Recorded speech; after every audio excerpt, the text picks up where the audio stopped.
And we sat and I spoke to that 23-year-old version of myself.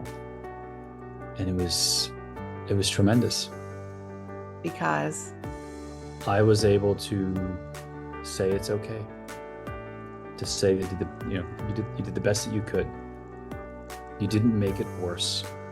And what you did there was meaningful, even when you zoom out of like geopolitical and consideration for things like that. But that conversation with my younger self, it's like I don't even know how to describe how meaningful it was to me. And I waited 20 years to have that conversation. how often do you, if you ever have, speak to some younger versions of yourself? It really is a healing practice that can be incredibly freeing because we carry all of our experiences all the time, sometimes not even aware of how moving through those experiences in the past has everything to do with how we are handling situations in our lives right now. Welcome to Feeling Beings Who Think. My name is Ariane Rice. I am an Episcopal priest and leadership coach, and I am delighted that you have joined me to listen to my conversation today. I am joined by Dr. Tony Cerella, who you just heard, a former U.S. Army Lieutenant Colonel who now serves others as a coach, facilitator, and storyteller. And I'm going to let him more fully introduce himself as he shares some of the story of his vocational journey. And after being with him in this conversation, I couldn't help but be reminded of one of my favorite and most impactful books, Falling Upward: Spirituality for the Two Halves of Life by Richard Rohr. Now, the title tells you a lot about the paradoxical nature of growing up, because it is indeed a falling upward. We learn as we move through those challenges and difficulties and even failures, and figure out in what ways we might need to grow. And in this book, he uses a quote from well-known depth psychologist and author Carl Jung. And here it is. The greatest and most important problems of life are fundamentally unsolvable. They can never be solved, but only outgrown. Now, how does that land with you? What would your younger self say about that wisdom? And what do you think and feel it has to do with leadership and your vocation? And wherever you are right now, is there anything that you are aware of outgrowing? A way of seeing, a way of being, a way of relating to others or situations? Because those ways of working, well, they just don't work anymore because they don't serve who you have become and who you are becoming.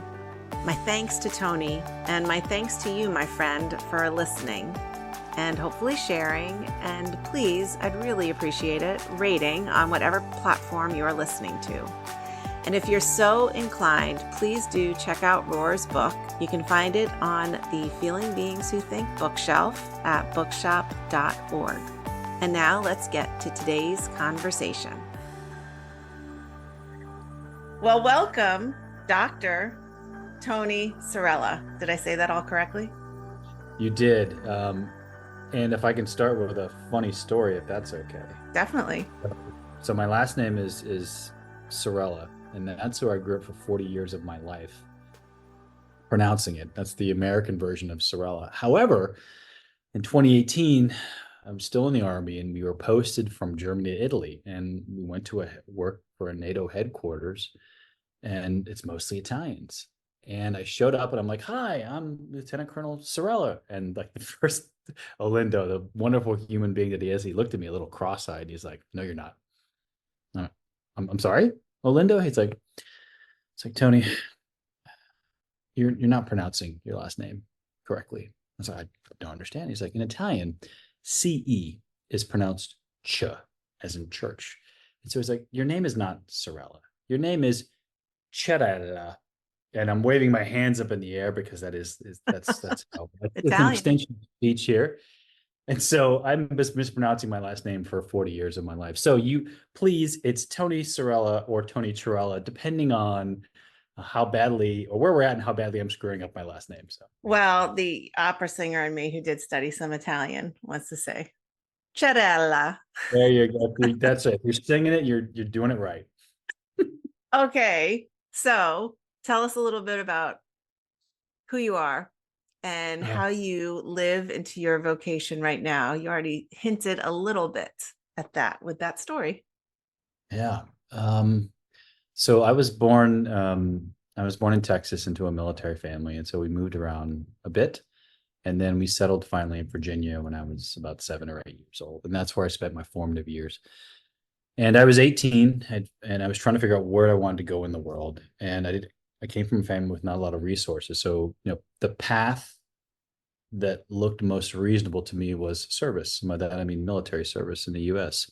Long history of service in the US, and then also on the French side of my family, a long history of military service. So I was 18. I was ready to enlist as my father did. He was in the Army for 30 years. And then I was lucky enough to receive a scholarship. It's like, oh, okay, I'm going to join the Army now as a young officer, a young lieutenant after I finished my schooling. And so I said, okay, I need to go test myself. And so I decided to go to a military college in Virginia, the Virginia Military Institute, because I said, if I'm going to go lead others, I have to put myself through an emotional and physical ringer. And that it was. And so I'm 22. I'm now leaving school and I'm going to go be a young officer in the Army. And I swore that I was going to leave after 4 years. I'm like, I'm not doing this for 20 or 30 years like my father did and other people in my family. And so last October, I retired from the Army after 23 years. Best laid plans. Yeah, yeah. Yeah, that that journey took my family and me all over the world. The short version is my wife and I were married in 2003, right before I went to Iraq for the first time. And so, a journey that went from Texas to Iraq to Virginia. After that, we went to South Korea before we had kids, and then we went to Colorado, where our twins Tony and Sophie were born. And then right before that or during that, I went back to Iraq, and then so it's like 2010, halfway done, the halfway point in that point in terms of my Army career. And then we go to Australia for 2 years, and then we go to South Korea for 3 years, and then we go to Germany. And then finally here in Italy, where as I mentioned, we were posted in 2018. And that was kind of the pivotal point where I decided, okay, the Army's not going to go on forever. I got to start figuring out what the hell I want to do when I grow up. And so in all those, that's the short version as to where we went. In everywhere that we went, I got the opportunity to lead large organizations, be an individual contributor, and learn a lot about myself. But the real story behind all of that is not really taking care of myself, kind of keeping the machine, the human running, but not doing a lot for my soul, for my heart, and those parts of me. And so as I started to step away from the Army, that's what led me to the space of coaching, which is what I do now. And it's a much more nourishing and sustaining life that I'm living now. So let me pause there. I just threw a whole lot at you. Well, the phrase I wrote down as you just self-revealed that you weren't taking care of yourself, I was like, there's not many of us that want to start testing ourselves when we're 18 years old. And I have a feeling that probably started a little bit before then. Well spotted. Yeah, I mean, I was 18 and I was looking for stability and certainty and security. And where And was your that's birth order out of curiosity in your family?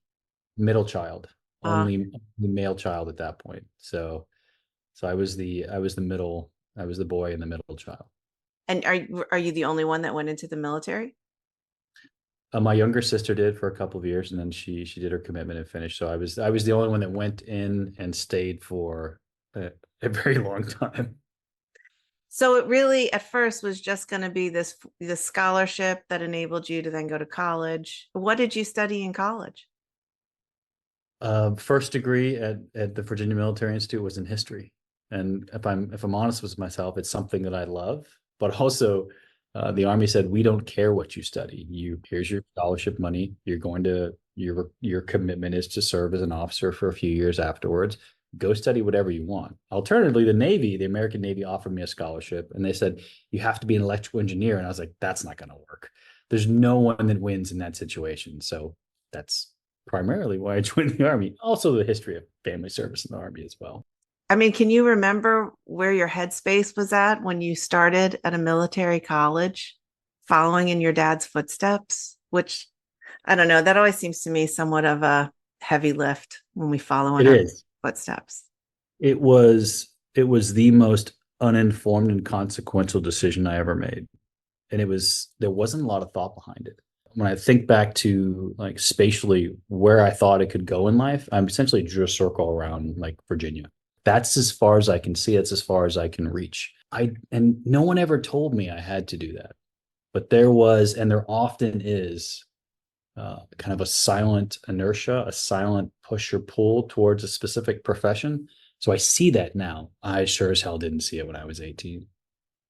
Was there some sort of security in it too? Yeah. There was economic security in the sense that you absolutely know you're going to get paid.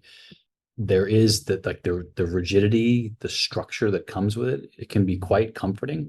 If kind of like a straitjacket, if you want to go with that metaphor, like it holds you tightly.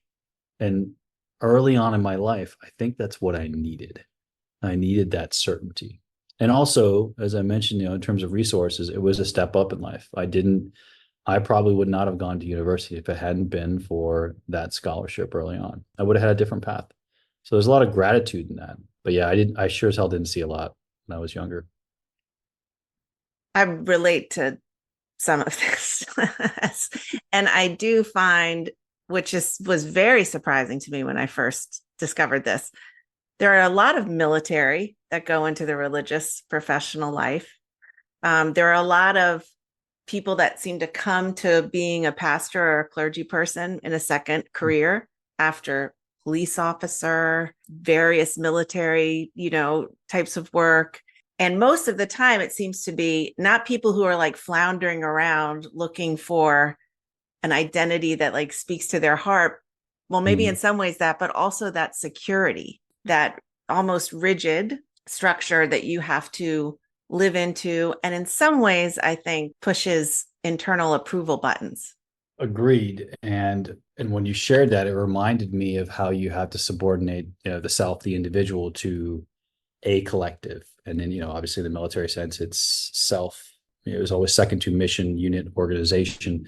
And, perhaps in a clerical context, something similar. You're subordinating yourself to a church, a congregation. And what you need is often considered secondary to what the collective needs. Yes. And so Episcopalian, Roman Catholic, Orthodox, it's institutional. So one of the things that I still don't even know how it sits with me. I doubt I'd get in trouble for saying it, but you take a vow of obedience to your bishop. And there's just something that I'm always a little like, eh. And the military to me is similar, that's a sacrificial kind of identity. And you see It the same absolutely. with clergy, definitely sacrificial. Yeah. Yeah. I mean, when you join the military, you swear an oath, the American military, you swear an oath to the Constitution, which is this kind of abstract thing. It's not to an individual. However, much to your point about obedience to a bishop, you are subordinating yourself to a host of rules, regulations, etc., that truly control your life. Mostly written, but also a fair amount of unwritten rules, norms, institutional norms you kind of seep into you. And then there's like, okay, some of them you don't feel or see till they come and smack you in the face, or you start to separate from it. And then you like, okay, this my story? Is this an old story? So like separating from that, noting that you needed it earlier in life it's a bit weird. And there's also, in both of these lines of work, a real cohesiveness with other people. You just Yeah. have instant community. And you must have grown up around that. I did. And there's nothing like collective suffering to bring people together. And that's whether it's like a natural disaster, et cetera. But when you build bonds through trauma or through collective, I say suffering, but collective experiences, collective efforts, then it brings you incredibly close to people. Yeah, sometimes closer to those in your family because you've shared things with them, you've shared experience with them, some of them traumatic that quite honestly you don't want to share with others in your life. And so there is an intense and lasting bond that comes with these circumstances. So what was your, if you remember, you must have come to a sort of fork in the road at some point in your 20s. What was it that had you choose the military and to continue? That's a good question. So this would have been, I mean, during my first commitment, so I think my requirement was 4 years active duty and then 4 years of reserve or something to that effect. During those first 4 years, I deployed to Iraq for the initial invasion in 2003, 2004. And that was a incredibly informative experience in my life. I mean, we are taught, conditioned, trained that, to lead in combat is the pinnacle of success. I mean, all that we do in these institutions is to train for the chaos that is. That's the that's the foundation. So to have that experience early on, you know, disappearing in the spring of 2003 and not coming home for a year, that was incredibly powerful. And of course, there is the expected trauma and unpleasant experiences that stay with you in that. But it tested me and it told me that I can do the thing.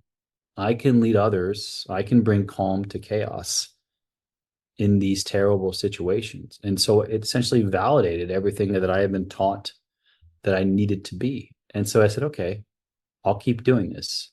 Had I not had that experience, Ariane, I don't know that I would have stayed. So, going to war as, in 2003 as a 23 or 24-year old was kind of essential to me continuing. So that's it right there. That's the event. That's the period where I say, okay, I can do this and I can keep doing it. So you were in an extreme situation at 23, 24. And what I heard you say was, I had an ability to keep calm, in the Mhm. midst of an extreme. So where did that come from? Because you didn't learn that the first 4 years of college. Well, I mean, the experience at a military college was, or military university was, there was a fair amount of organized abuse, if I could put it that way, in the sense that there were a lot of experiences, especially the first year at this school, where it's about how much can you take Hmm. physically, emotionally. So now in retrospect, did that experience in that first year at VMI and then the subsequent years prepare me for going to Iraq in 2003? Probably. Did it make it easier? Yeah, it probably did because I knew how much I could take, whether it was staying up for a couple of days or just dealing with an inordinate amount of emotional and physical stress. So yeah, it was part of my ability to say that I could lead. You don't mind my asking a personal Uh-huh. question? Um, Please, absolutely. Growing up, was this something that was an important skill to have in your household? Uh, my childhood and kind of formative years were not terrible, right? But that is not a glowing endorsement. So were my parents decent people? I think so. And were they loving parents? Yeah. Were there challenges and problems that I think reinforced the need for stability and certainty and security after leaving house? Absolutely. That's what I ran towards. So yeah, there was a kind of a record playing in the background that said you need to go towards this because this is what you need. So yeah, was there yeah, it was somewhere in the middle between like unicorns and rainbows and like terrible things, but it pushed me towards something where I felt like um I felt held, but like in a strong way. You know, one of the things that I notice in clergy people, and particularly myself, is because of I'm ACOA, adult child of an alcoholic, and grew up in a pretty chaotic Mhm. system that also my parents were not terrible and they were wonderful. And I'm in the middle of the unicorns and the really bad stuff. And it didn't dawn on me until a couple of years into what I did for a living. Not everybody can like walk into a room with a dead body and just be like, okay, Mhm. not everybody can be on a phone with somebody who's saying, um, my son just jumped off a bridge onto the Yeah. highway. And then I just go over as if, okay. Um, Mhm. and it actually took me a while to get to a place where I recognized there are actually times when I need to call on other people because my inability to feel stressed in these situations was not necessarily a good thing. Yeah. Oh, absolutely. What you just shared is like bouncing around in me. Um, absolutely. And it took me a while to start to feel that, to start to feel when it was too much, when it was something that I couldn't do. Because there, in the institution is the army or anything like it, there is an aggressive stoicism that you just internalize. It's, you know, hey, please jump. It's how high. And it's always yes. What is attractive to you about that? Or what was attractive? I do feel that we are pulled. I mean, even you use testing yourself a few times since we've Mhm. spoken. So what do you like? Like, what are the buttons that get pushed in you? The feelings. I think there's certainly an ego part to it. And then there's probably a, hey, I can do this. I can be someone that is supporting others and serving others in a bunch of really difficult circumstances. Yeah. I gotta sit with that for another second or two. What does that do? What did that do for me? And also, I mean, it's numbing. Say more about that. Yeah, it's because you're not truly tapped into yourself. You're not listening to your body. You're not listening to your heart, to your soul. And that's kind of how the game works, in the sense that, much to your point about walking to a room with a dead body or walking to a terrible circumstance where there's been a helicopter crash, or just pick your unpleasant day. When you it's celebrated that you have to be that person, that you have to push it down, um, because that's what you need to go through this. And at a certain point, maybe you start to feel it. Maybe it manifests in a whole bunch of other different ways, whether it's, addictions, abuse, etc. It's there, and at a certain point, it's going to come out. Was there an experience where all of a sudden you started wondering, hmm, Yeah.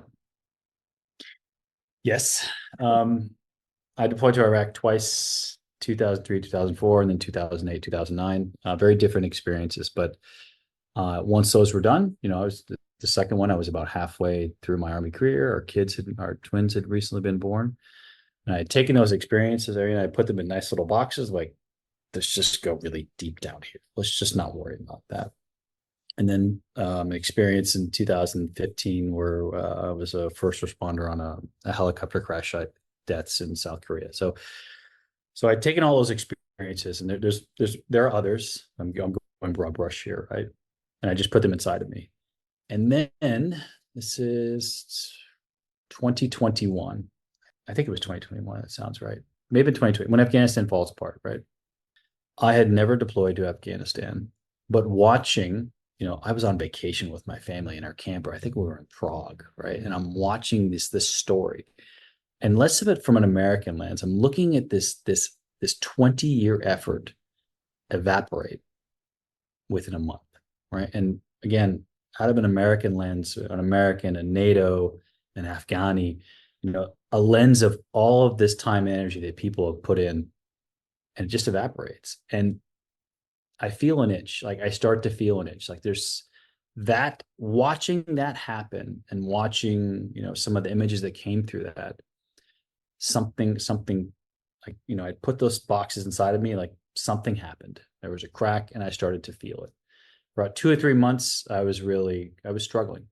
And so I finally went to here in Italy. There's an American base about 2 hours away. And I went to the mental health technician. It's like, there's something wrong with me. I need help after talking with my wife about it. And they're like, yep, great. We're going to get you a therapist. You know, you live a little way from the base. We're going to get you a therapist in Milan. And so I started going to a therapist for 2 years. In that experience, I worked through in those series of experiences using EMDR therapy. I worked through all the like the terrible moments in Iraq, the helicopter crash in Korea, and then to some of your questions earlier about why I chose that path. And then, I'll wrap it up here. You know, I didn't go to Afghanistan, but Iraq, I spent 2 years of my life there, and it's not perfect. And so you in therapy, I worked through the idea of, was my effort meaningful? And that's a really hard question. Very hard. Especially look at Afghanistan, where just kind of people who had deployed there multiple times, and it's like poof. And so I was able, through like a lot of time in therapy, to accept that in those situations I did the best that I could. And that's all that matters. So a lot of grace towards my younger self to help me realize that, I could only see what I could see. But yeah, that's what triggered me to get help. And that is critical to how I am now, how healthy and how balanced I am now. What would you say? So this is something that I feel very strongly about, that you just expressed with that experience. And I know EMDR is a very specific therapeutic practice. I have some familiarity, but I'm certainly not expert in it. But a part of it, my understanding, is to go through the experience again.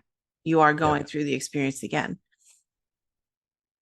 Sometimes when I'm talking to people about the value of a therapeutic practice, there's this idea that, but I've been there, I've done that. Like, I know. And I don't know how to express. You have to feel your way through it. Yeah. You have to go back and have all these feelings that you didn't allow yourself to have. And that is part of the healing. Yeah. That's what you've described is exactly what I experienced, because I had, to the point earlier about just showing up in these experiences and essentially being an automaton, being a robot, just to get through the experience. Isn't they're all there? So was it unpleasant? Hell yeah. Yeah. Was it uncomfortable? Absolutely. But did I need to bump into those experiences again and like run through them? Yeah, I absolutely did. I needed to cry. I needed to suffer through them again, because I truly hadn't suffered through them. I had just accepted them and like let them wander around my heart and my soul. So I needed to, that was my experience, to go back through each of those moments with a trained therapist, again, using EMDR. And that helps. We have a saying in the preaching life: you preach from your scars and not your wounds. So without sharing anything that's too close to the wound storyline, Mm-hmm. is there an experience you could talk about when sort of looking at it again, you were able to see something more or deeper or more accepting of who you were and are? Yeah, I'm thinking about, as we closed up, or as we were kind of wrapping up with my therapist, a series of events from my deployments to Iraq. We worked through like individual bad days and individual bad experiences, but we wrapped up with, she asked me to bring in a picture of myself when I was 22, 23, young, young lieutenant or captain that I was. And we sat and I spoke to that 23-year-old version of myself. And it was tremendous. Because I was able to say it's okay, to say that you did the best that you could. You didn't make it worse, and what you did there was meaningful, even when you zoom out of like geopolitical and consideration for things like that. But that conversation with my younger self, it's like I don't even know how to describe how meaningful it was to me. And I waited 20 years to have that conversation. So all of that was in me. Well, could you have had that conversation earlier? And that's the thing, right? As I don't know. I don't think I could. I certainly could have had it, could not have had it when I was 23, probably not when I was 30. I needed to be a little older, and I needed to realize that I had to have the conversation because it was there inside of me, but it wasn't bubbling up. So once that started, that's when I realized I had to have the conversation. So, in what ways did you sort of immediately or pretty soon after start recognizing a different Tony? So that whole the therapeutic journey was coupled with being coached and learning how to coach. And how can you back up to say how you Yeah, even came to coaching? yeah. So before this is all before therapy. One of the really interesting parts about leaving this rigid institution is I did not know how to communicate value and meaning to others. Like U.S. Army officer, that's fabulous. What the hell does that mean to civilian employer, right? So I went on this weird search to try to find shiny badges because I wasn't sure what I wanted to be. I went on a doctorate, did PMP, Lean Six Sigma, and I was like, that's all lovely. Don't like any of it. And I went to one of the nonprofits. There are a lot of nonprofits that help veterans in transition. So I'd done all those three things, and I'm like, mirror, just not filling my cup at all. And so one of the many nonprofits that help soon to be veterans is called the Commit Foundation, and they have a deliberate effort to talk you through your values, your meaning, your purpose, your identity, so you can start to plant a seed for something different, something other. And I was coached by the first time by Jason, and 5 coaching sessions changed my world. Hmm. Happened before therapy, but I know that that that was part of no of leading me to therapy. What was the surprise about what coaching was, and how did it differ from what you thought you were getting into? I had never, I didn't know first of all, I didn't know what the hell it was. I thought like the label coach, mentor, etc. Yeah, I was like, oh, those are all lovely concepts. I'm a great mentor. I mentor young officers all the time, or other people in the army, and didn't know what any of that stuff was. Like to sit down and just to talk with someone. And that's one of the reasons why I love coaching now. I love to be on the other end of it because how many places can you just sit and talk deliberately, but feel heard and then hear yourself? It's incredible. And in those sessions, it lit a fire to heal, to start to heal myself and say, okay, I found it. This is what I need to do for me. And then, by extension for others. So it was critical. And then I went through therapy. That therapy journey was at the same time that I went to the coaching program at Georgetown. So, one of the stories I heard you share with our friend, colleague, Lisa Hope Tilstra, had to do with a test, or I don't know if it was a test or a leaving. When you were leaving the Army, you had to refresh my memory. If this was the most recent one, it was about doing my veterans VA claim. Is that the one you're talking about? Mm-hmm, mm-hmm.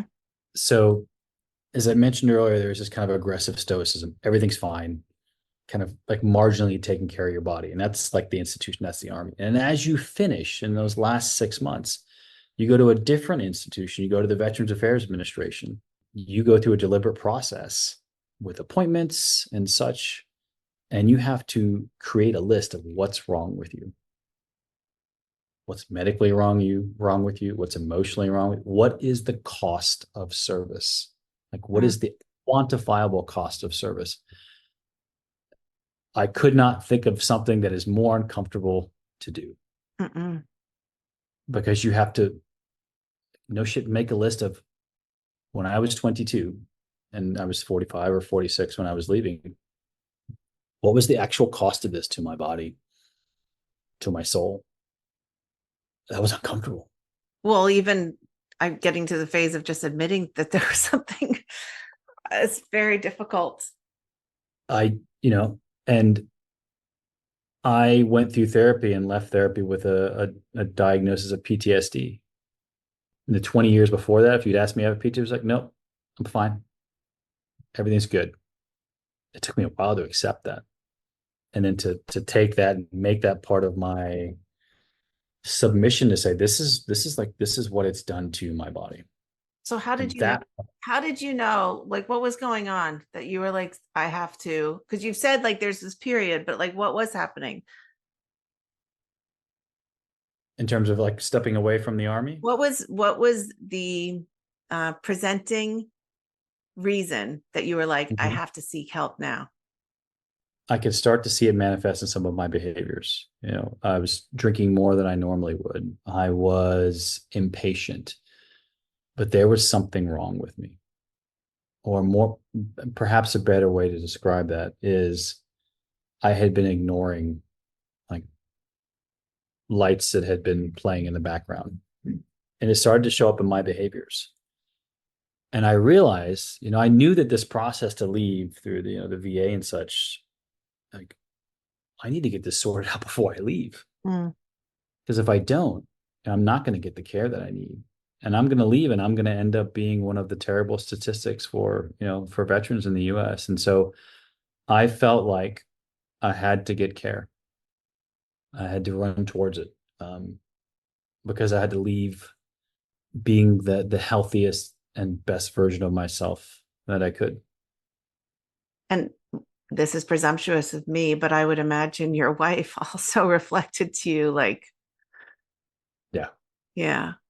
Oh, she did. And she was not only is she an incredibly patient woman to put up with me for 21 plus years, she's a rock in the sense that all that I've gone through, she's been there for me. And this, one of the things I shared with Lisa as well is this, when you go to talk about what's wrong with you to the VA, you can write a letter and say, this is, you can get medical diagnoses for this thing, but you can write this letter that says, like, this is how, like, yes, Tony has knee problems, right? But like, what does that mean every day? Does that mean he doesn't use the stairs or he doesn't do this with his kids, etc., right?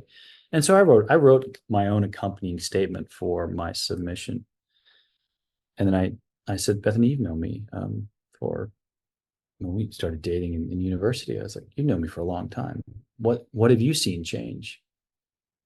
And there was an uncomfortable pause. Mm. And I asked her, would you mind writing something that shares what you've seen and what the impact is? And she did. It took her like a week. And she came back to me afterwards, and then shared with me how much of an unpleasant experience it was because she knew me before. And she said, Tony, I have this 4-page letter that I wrote. Please don't ever read it. Mm. It will be too much. She thought it, and it would be too much for me to read. So obviously I, respected that and uploaded it. But, you know, she had, that was her moment of deliberate reflection and no doubt suffering for what she had seen. But she had decided to share it.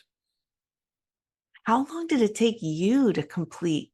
The process. Yeah, well, to complete such an intense self-assessment. So that, I mean, the medical part that I'm describing is a 6-month long process. But I will tell you that I started to emotionally step away from the rigid institutionalization that is the army at about 20 years in. So about around roughly 2020. And so Was that conscious? Were you doing that consciously? I would think it was initially subconscious in terms of I'm leaving, I need to find a job or again, meaning and value in a place where I fit. And then it became more about me. Like how do I take care? How do I leave and be like the best, healthiest, safest version of myself that I can be? And that's how therapy was woven into that. So it was very practical, very surface level. And then it really started to get into like the meaningful stuff, the stuff that you really got to work through. And so that was 2020-ish. It's 2024 now. So it's been years.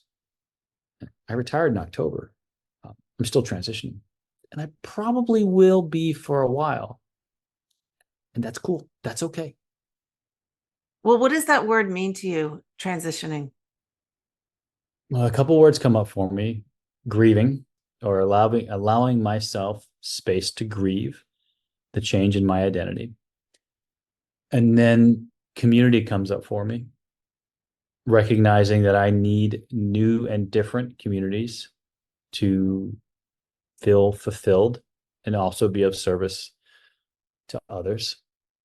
And I think even more fundamentally, like listening to my body and listening to my heart. Like when I'm feeling dysregulated, whenever I'm feeling off, there's I can I can I can pause now. Whereas before I would have just written it off or had a glass of wine or something or a beer, would have been like, okay, let's put that down. So it's it's grieving, accepting the shift in identity, finding new communities, but finally listening to myself. I'm curious about the grieving because what specifically are you grieving? Because you are still that which you did. That is you.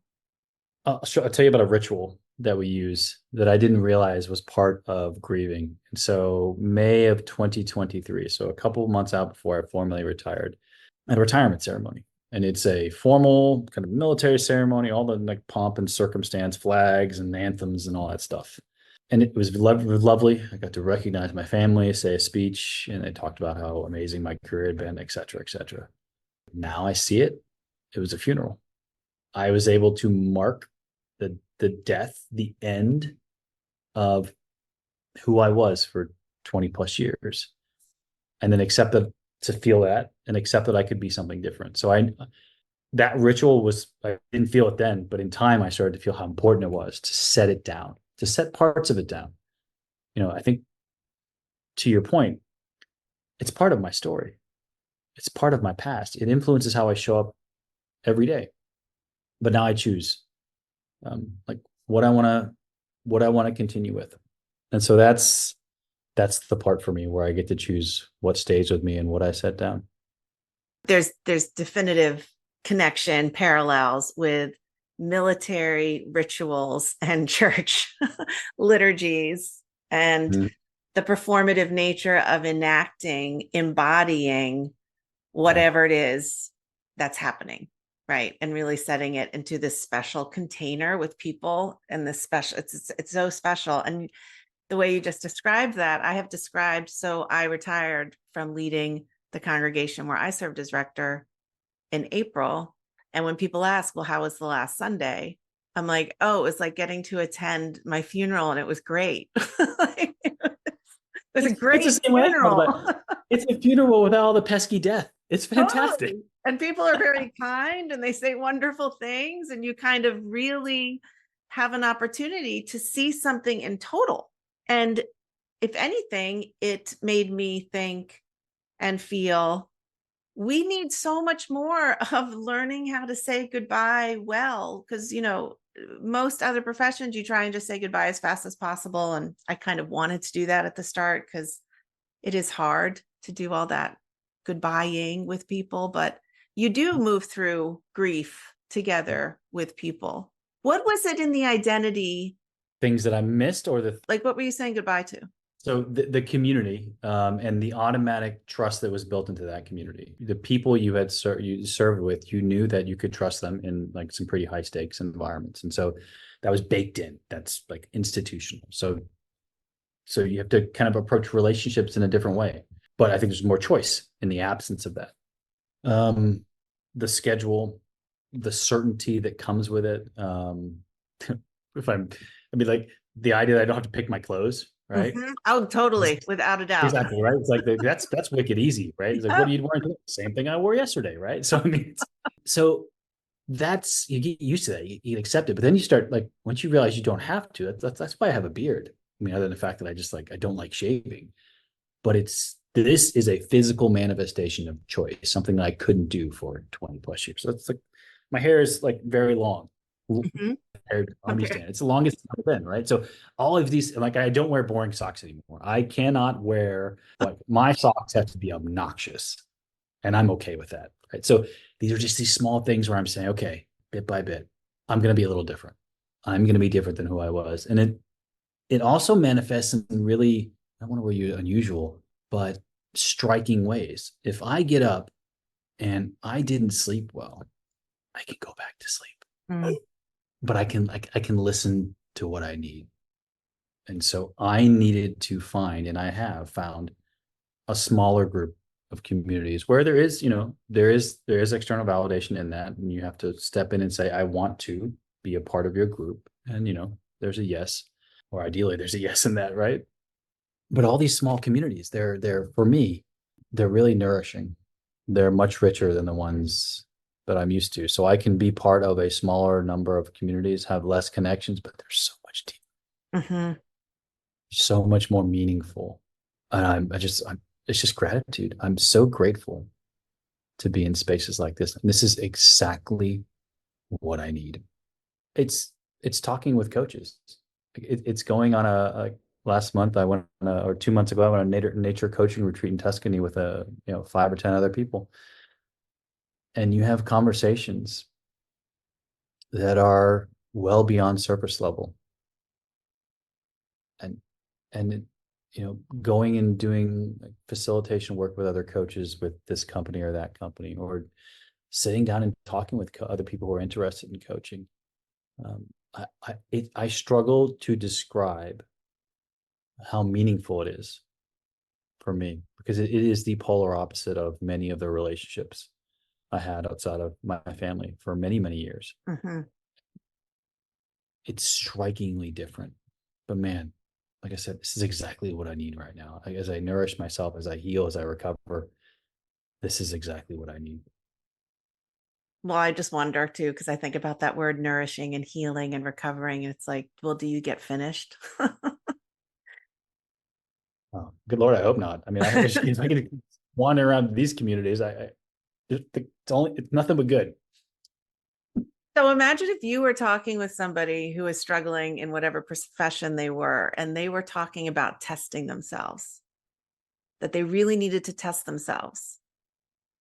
I'm just really curious how now you might ask some questions around what testing yourself means.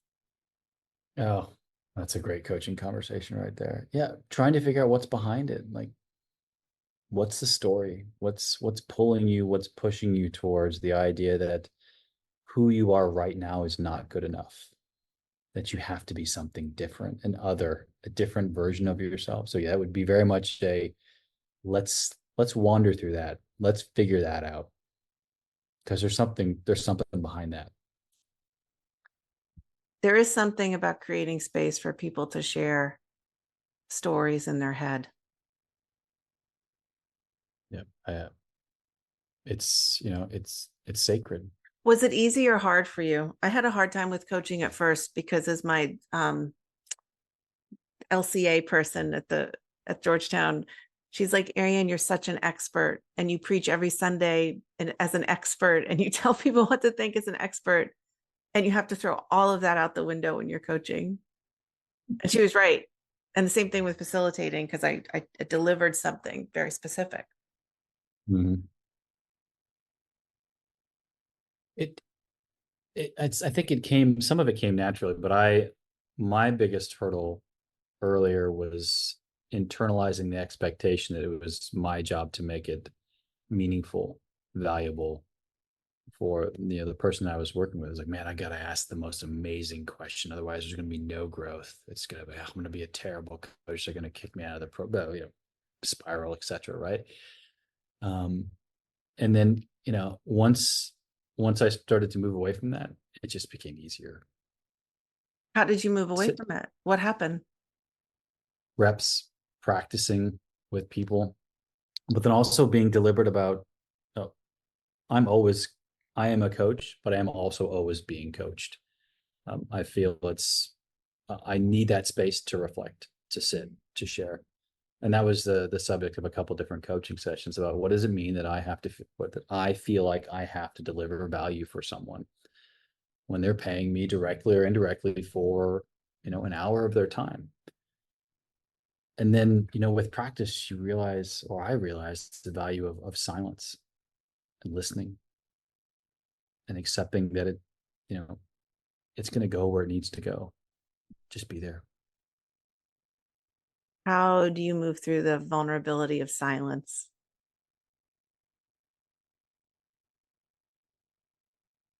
I try to share, or whenever I start a coaching journey with someone, I'd like to share the idea that we have collectively accepted that, when two people are staring at each other and there's silence for 5 seconds, that something has gone like horribly, horribly wrong. Like dogs and cats are hanging out together. Um, and so I think we've all, collectively, broad generalization, but we've accepted you can't just sit and let someone think through something.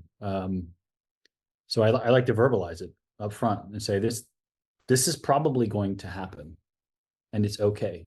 And if you see me sitting here, I'm still paying attention. I promise. I'm listening to what you're saying, but sometimes you might need some silence, and I'll be there to sit in that space with you.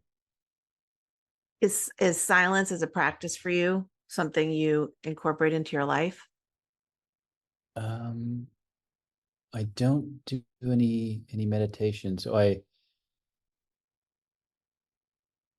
perhaps not silence, but I prefer the absence of noise. So the absence of like a television on in the background, anything like that. Other than like a deliberate choice in music, my preferred space is like sitting outside or sitting in a room and not adding noise to it. And just kind of accepting the space that I'm in. Well, that phrase, I mean, I think one of the reasons why people just don't want to sit in silence, because like stuff starts coming up and then it's like, I don't know. This is not. Oh, I've been trying to ignore that for a long time. Yeah, I was telling somebody recently, I'm starting to realize just how much boredom terrifies me if all of a sudden I feel, because just the idea of like, no, Erin, you have to force yourself to sit here and do nothing and just see. And there is nothing productive you can do within the 10 minutes or whatever. Just don't think about being productive. Mm-hmm. See what it's like to just be with yourself. It's really hard. Mm-hmm. And these things, I was talking to another friend, just how they don't get necessarily easier. You just keep kind of integrating a new awareness, but it's very circular, which again, I'm just, because it's come up in our conversation now, both before I press record and during, this idea of like transitioning from one thing to another. And I just feel like you're not like leaving anything behind. I'm not leaving something behind. It's like we're integrating. Mm-hmm. I'm accepting that I can be more than that. And, in my sense, in my story, to be more than just an Army officer. I can be someone who was an Army officer and is now a coach for other people. And that's okay. It's like you said, integration. It's more complex. And with that complexity is richness. Yeah. And also like titles can't necessarily define every single thing about a person. And I'm not even looking for like the professional title that defines everything about me anymore. No, I'm right there with you. I'll be happy if I never have to edit my resume ever again. So, or if I'm honest to ever use it again. So that's very true. At this point, I would almost rather submit like a little 5-second Zoom video to somebody like, hi, I'm Ariane. This is what I do. This is who I am. right there with you. Well, thank you very, very much for making time, for sharing generously and personally. It's been really a treat and joy to talk with you. And I'm grateful that we have now connected and are closer colleagues.